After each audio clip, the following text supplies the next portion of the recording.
The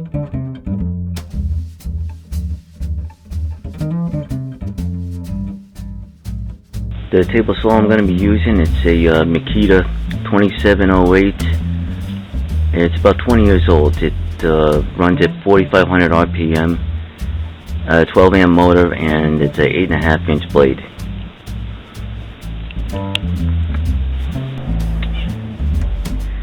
This is a very high quality saw. It was entirely made in Japan, and it was very modern in its day. If I want to turn it on, I have to push this button here before I touch the on switch.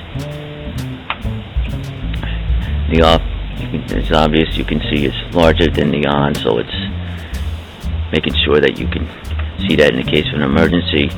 I want to raise and lower the blade. I use this knob here, and for the angle I'm going to use this here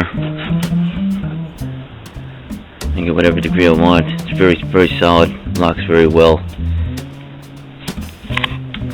Okay, so now let's get to work.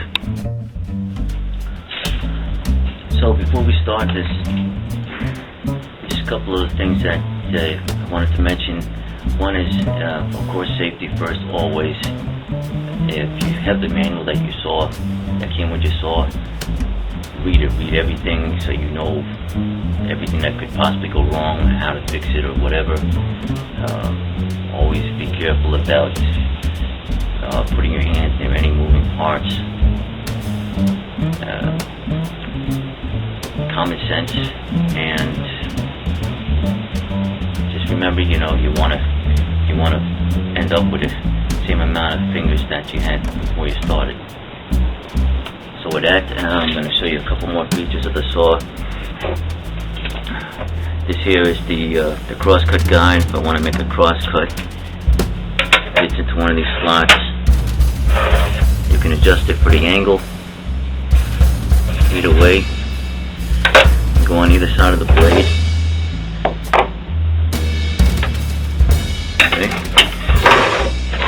Most of the time we're going to be using the rip fence.